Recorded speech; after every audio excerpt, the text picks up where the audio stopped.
heart of the controversy, uncovering truths and voicing opinions on provocative topics, fair use commentary, analytical insights, and a search for justice. This isn't for the faint of heart. Viewer discretion is strongly advised. The exposing continues right here on Karizma Speaks.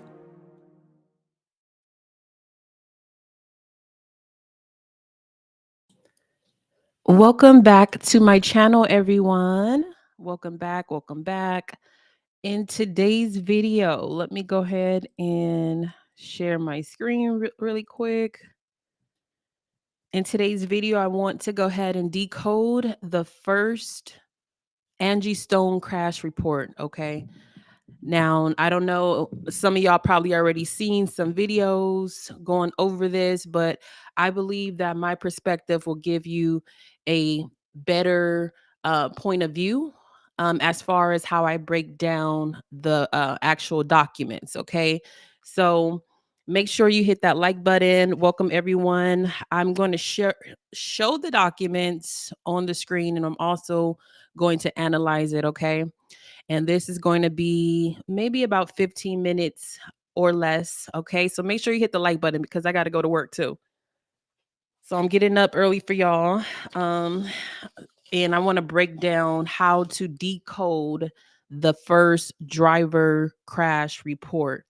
So first, I want to just set the tone by saying I redacted additional information. All right. Most of y'all know the driver's name. Okay. And I didn't even want to get into naming the drivers or the passengers because I really don't want people harassing these people. Okay. So I knew their names already. I know a whole lot of information. I just decided to hold back out of respect for the families and because Angie Stone's memorial and funeral was just last weekend. So I just didn't want to get into all that. But a lot of y'all have reached out. So I'm here to go ahead and talk about it. And also, the names are public information. So I'm not saying it's anything wrong with that.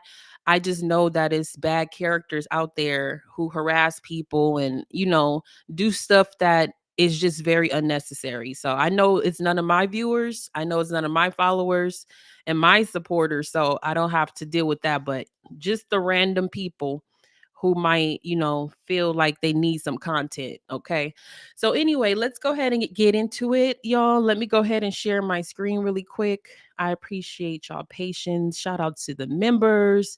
Shout out to the speakers. Okay. Shout out to the speakers. The speakers are my supporters who speak out and they basically don't hold back. All right. In the most respectful way. So shout out to y'all. I appreciate all the support y'all giving me. And we're going to keep on um, investigating this case. Give me a second. I'm about to share my screen really quick. Okay, so let me make this bigger.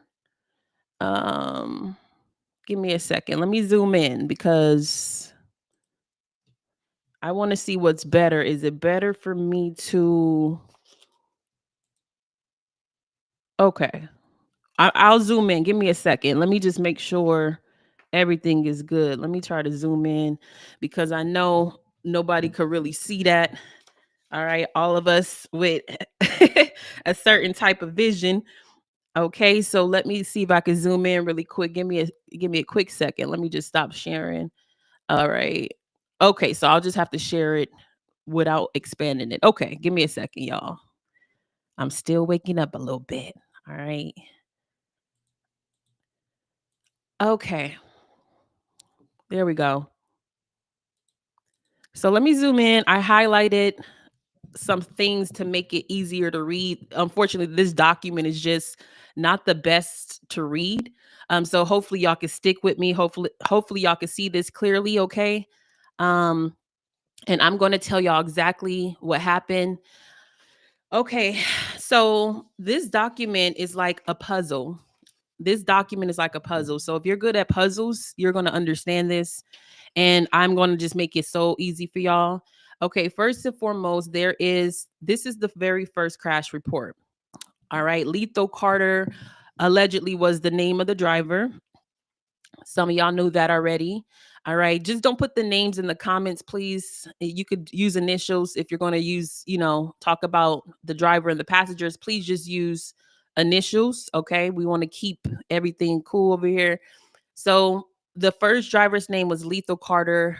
Alabama newspapers, they reported on this, and also the Alabama Law Enforcement Agency, the ALEA. This is that report from the ALEA, the official report. I want to show y'all the entire thing. So let's get right into it. Um, on the very left, there's location and time. It's basically the ledgers, okay? Driver, vehicle. All right. So I'm going to decode this for y'all. Now, as y'all can see, it was the one vehicle involved, which was the 2021 Benz Sprinter. That vehicle was driven by Lethal Carter. I don't know how Miss Angie met Lethal. I don't even like that name, but that's just my personal opinion.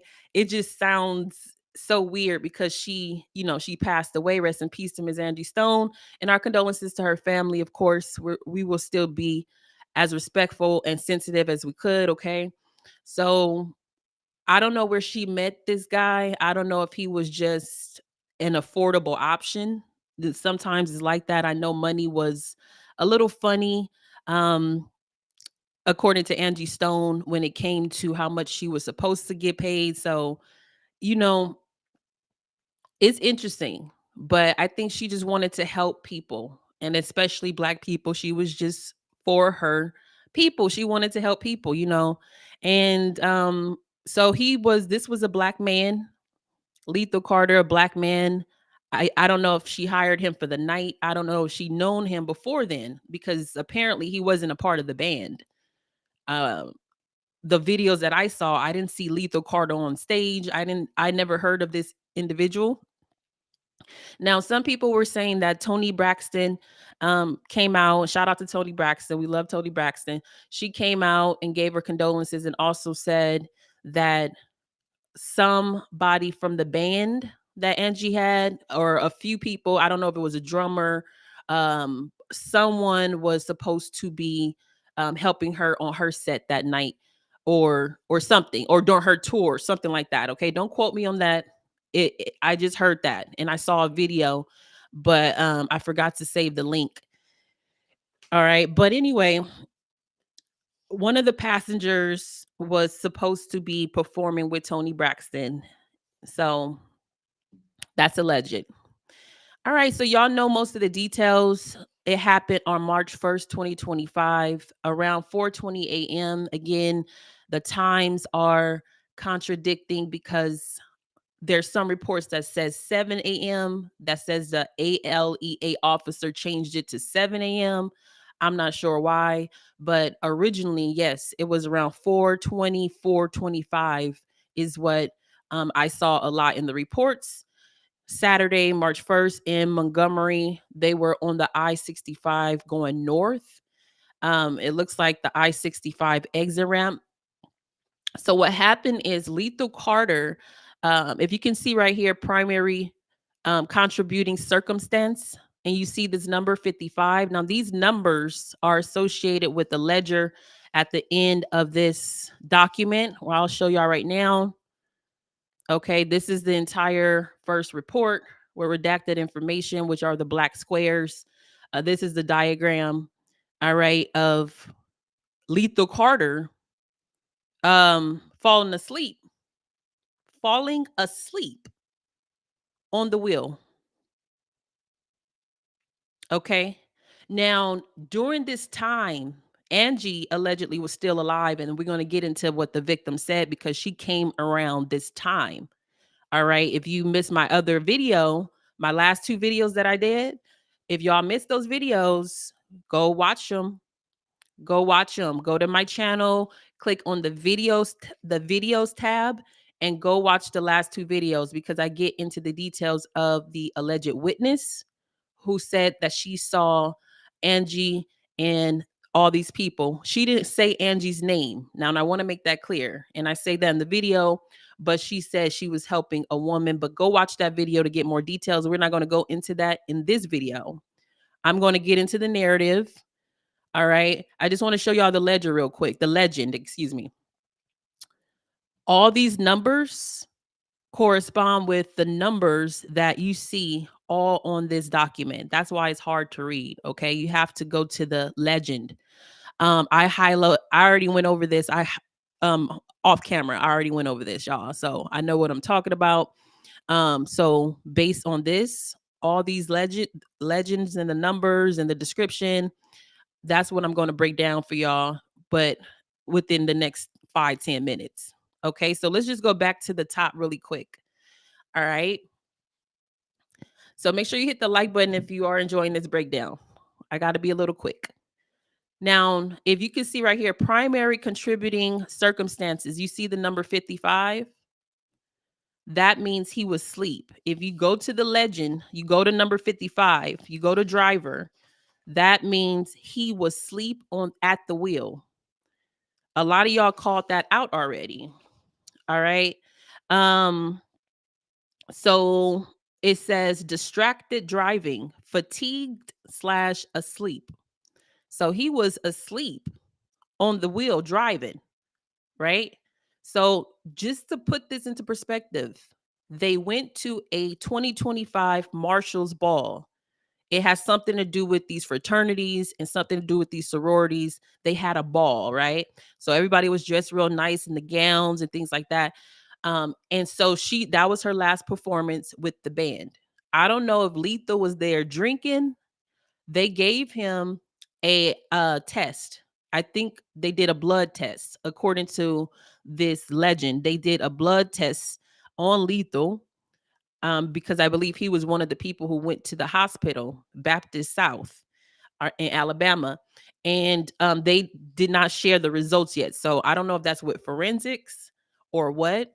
I believe it is with forensics, but he did get an alcohol and drug test through a blood test. So they're testing to make sure to see if he was on any drugs, any alcohol, because why were you so sleepy? Especially if you knew you were going to drive. He should not have been drinking, and he should not have felt any type of sleepiness. He should have been wide awake, got the appropriate rest that he needed, got him some coffee, stayed away from the alcohol, stay away from the drugs, and just sat there sober, enjoying the show and making sure Angie was okay. But no, it looks like something else went down. So we don't know if he was drinking or not, but we're going to find out once more reports come out. All right. So that's the distracted driving 55 and primary contributing circumstances 55. All right. And again, the legend at the bottom says fatigue slash asleep. That's what the number 55 means. So I just want to go ahead and break that down. All right. And good morning and good afternoon to everyone. I appreciate y'all watching this morning. Make sure you catch the replay, and shout out to everybody who's gonna hit the like button and catch the replay. Okay. So um all these other numbers are irrelevant. I'm just going to focus on the main stuff that y'all wanted to know. All right. So race 2, sex 1, DL state, Georgia driver license. So Lethal apparently lives in Georgia. The driver license is from Georgia. Number 1 under the sex is male, okay, and race is black. So this was a black male. Lethal Carter is a black male. All right. And he have a driver's license class C. So he was the driver of the Sprinter. And here's the Sprinter's information right here. Vehicle year 2021 Mercedes-Benz Sprinter. Okay. And I hope y'all are able to see this okay. Okay, just let me know in the comments if I'm clear, you're able to see this and hear this. All right. So, because I'm not seeing my okay, I'll just continue. I'll just continue, okay? All right. So again, the vehicle information, I highlighted this for y'all. Um the damage severity, it was a 4. So before the allegedly before, see, we don't even know what happened, because you know what? They told us a lot of reports. I don't know if they was just trying to get the story out or what, but they told us that there was a first car that flipped over the Mercedes-Benz Sprinter. Okay. And thank you, Pensy Lola. Thank you so much. She said clear. Or yeah, thank you so much. So they told us in reports, if y'all remember, because I've been reporting from the beginning, they said that there was a initial accident first that flipped over the actual van, right? There was initial accident first that flipped over the van. That was the reports we were getting. That was the story that was out because everybody was like, "Well, how did the van flip? Y'all just keep telling us that the van flipped or the van overturned and then the diesel hit it, the 18-wheeler hit it." That was the main story we were being told, right? Come to find out, Lethal Carter, Angie's black brother, strong brother, there is no one like you or whatever, one another. And I don't mean to sound messy when I talk about this, but this is what we mean by when you give love and you don't receive it back. That's what's so sad about this Angie Stone situation. Her black brother, Mr. Lethal Carter, fell asleep on the wheel, and her black brother had the car overturned. And her black brother, ultimately, I believe he's going to be the one allegedly at fault because the diesel didn't flip the car over. The actual van was in the middle of the road. So I'm gonna get into that in the second report. Okay. I'm going to get into that in the second report. So make sure I come back for part two. This is just part one. Okay. This is what happened. According to the reports, the Alabama Law Enforcement Agency, the official reports that I'm showing y'all, Lethal Carter, the black male who drove the Benz Sprinter, fell asleep at the wheel. That's what his statement was. So let's go to the narrative, right? And before we get to the narrative, this was it was totaled after the diesel hit it. When it flipped initially, the damage severity, it was damaged, but it wasn't total. So this is when the woman said it was people still alive, or she saw people still alive in the van. Okay. Um, the alleged witness. So this is when the flip happened, when Lethal fell asleep on the wheel due to, we don't know. We'll wait for a pending drug test and a pending alcohol test to see if anything was in Mr. Lethal's system during this time. Okay. Um, but this is where the alleged witness came in and said that she was driving on I-65 with her daughter, and she saw the van already flipped, and she saw another vehicle. She said she saw a truck with a trailer on the side of the road with their flashers on. So I'm like, that's so confusing because is this a truck, like a regular truck that had like a camping trailer attached, or was this the 18-wheeler? So I'm like, what was that other vehicle doing there? Why didn't they call 911, or did they call 911 and nobody came yet? Because the police came about an hour later. We're gonna get into that. Okay, so Siemens Wrecker Service, they're the ones who told the car. That's what you see in those videos of them working on the highway, cleaning everything up, picking everything up, and things like that, right? So the victims, all their information's redacted. I just highlighted that they went to Baptist South Hospital, which is the hospital that I called inquiring about Angie Stone, and Angie Stone name was not in the system according to the woman that I spoke with, but she said there was another name in the system like Angelica or Angelica or something. So people are saying that they probably put a fake name for Angie Stone so they could keep it private, because her information, nobody's information is on here, not even Lethal's. Okay. So, because it's an ongoing investigation and that's private information. But again, it was already made public by Alabama news reporting agencies and by the ALEA. So they already made their names public. So it's not private information, but we're going to redact it for this video. Okay. Now, Mr. Lethal, this is what happened according to this official crash report. Mr. Lethal fell asleep. He was driving straight northbound on I-65. And then when he fell asleep, the Sprinter van veered left.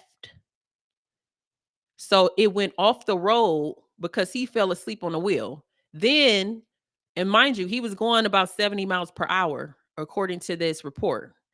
He was going about 70 miles per hour. So he was in the fast lane. They were trying to get to Baltimore because you remember Deborah Champagne, which is Angie Stone's manager. She had set her up for a performance at the CIAA basketball tournament, which is college basketball.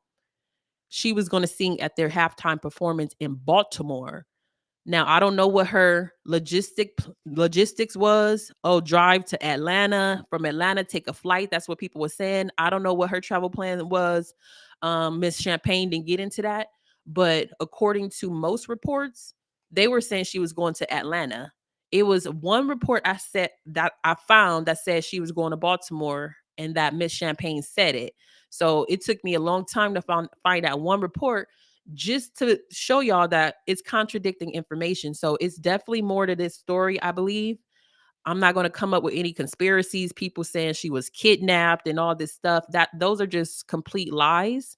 And I would just advise y'all to exercise your common sense, use your discernment because people can really be affected by these videos. Please don't do anything that is outside of the law. Okay? Um that's all I'm going to say.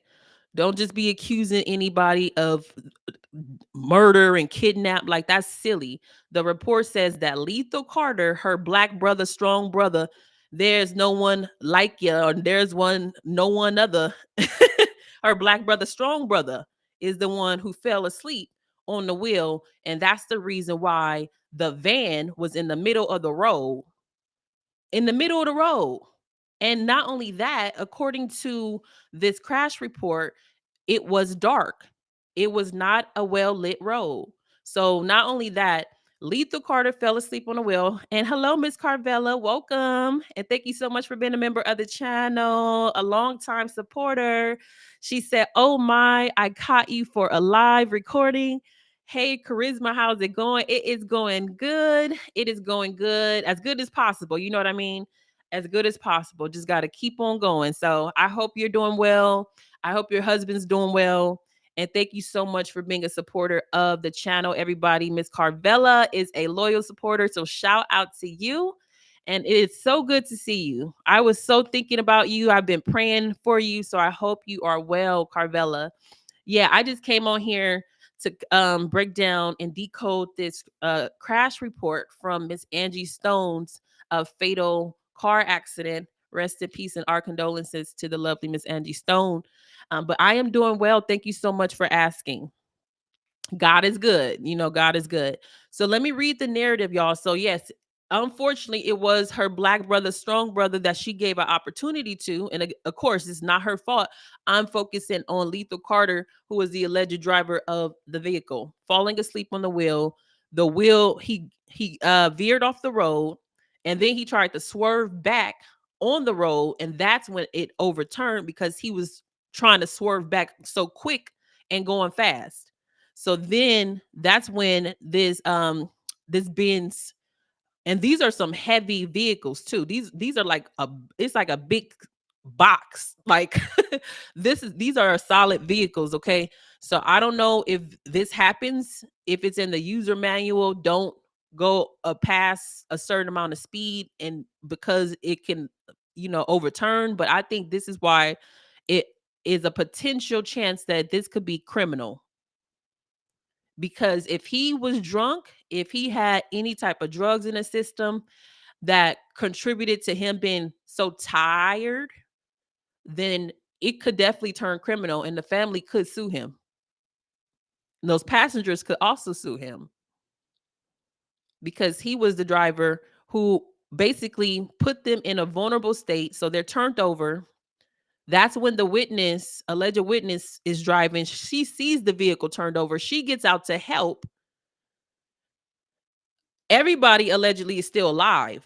Everybody allegedly is still alive. That's why the report says there were 0 fatalities.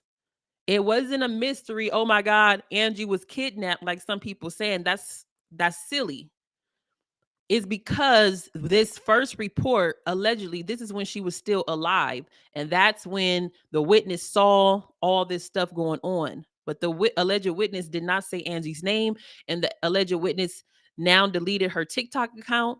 And the videos are deleted. And a lot of videos talking about Angie Stone or recording that accident scene, a lot of those videos are popping up missing and being deleted. So I saved some of those videos because I knew, like, they kept popping up deleted, deleted, deleted.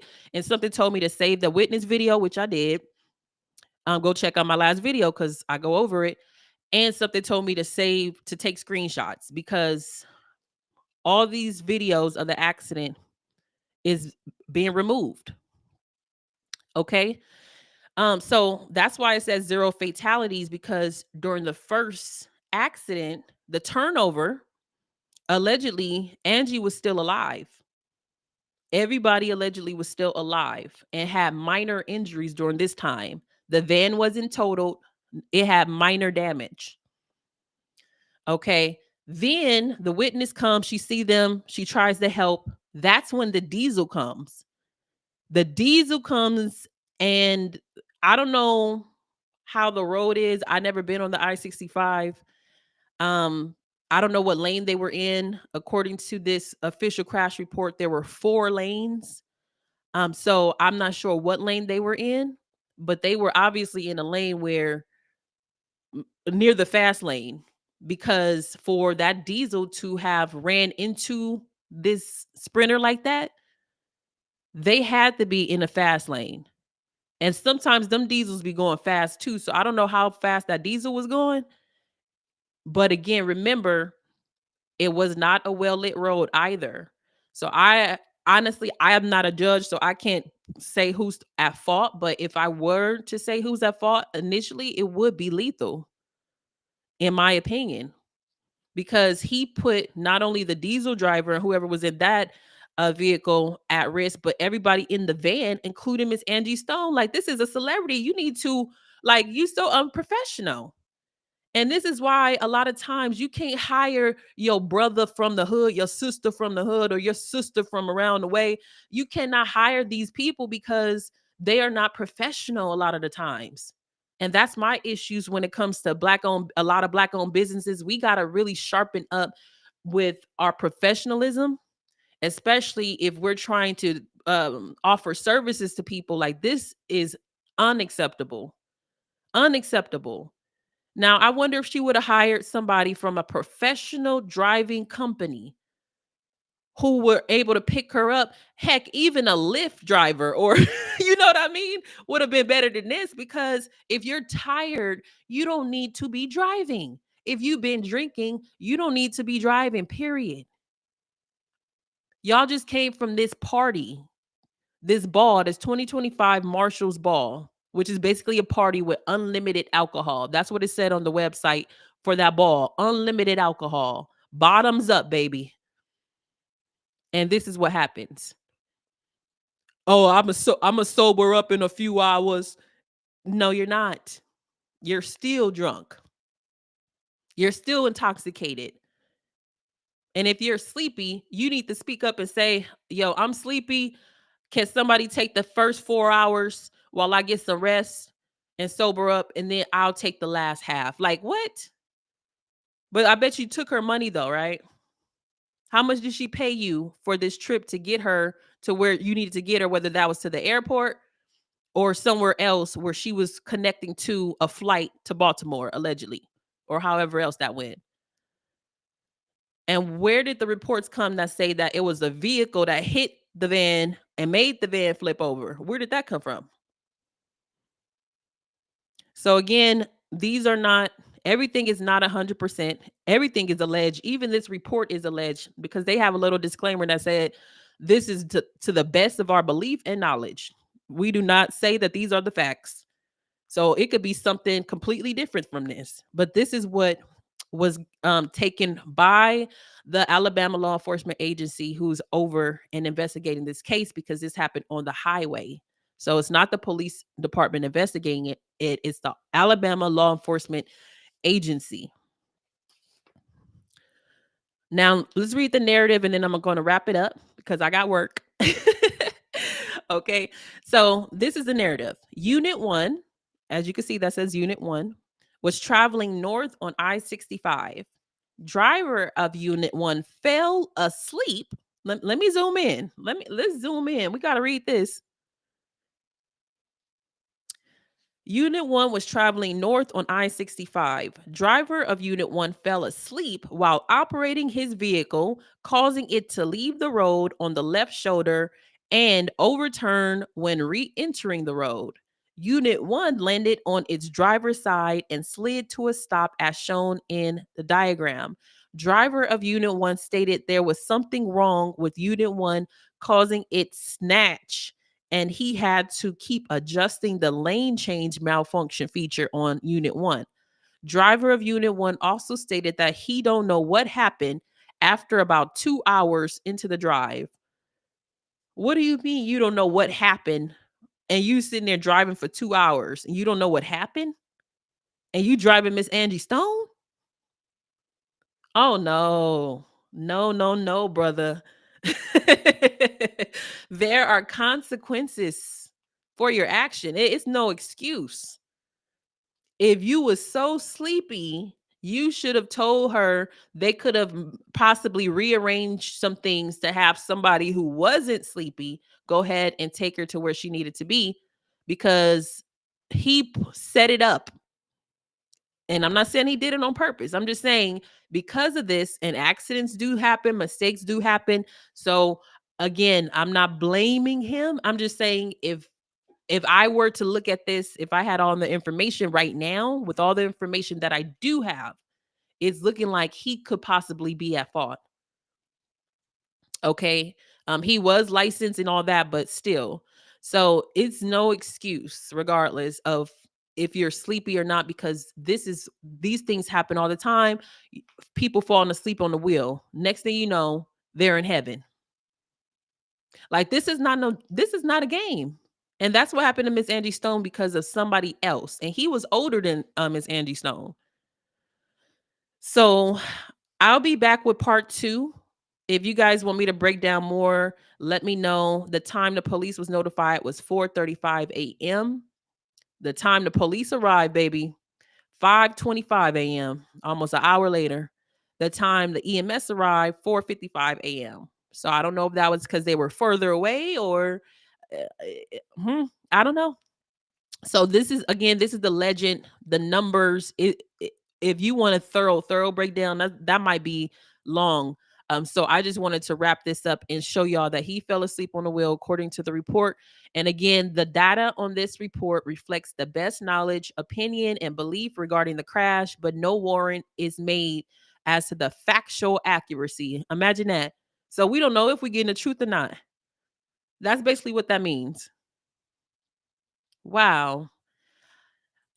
Oh, cool. Carvela. Carvela said, I am well and hubby is too. Yay. Thanks for acknowledging my presence. Of course. Of course. Thank you for being here. So, y'all, I can't get to every comment. Let's wrap it up. What do you think happened? They can't even say that this is factual, but this is the narrative that happened. Mr. Lethal Carter fell asleep on the wheel. So, yeah, they were transported by care ambulance to the Baptist South Hospital in Montgomery, Alabama. Again, rest in peace to Miss Angie Stone.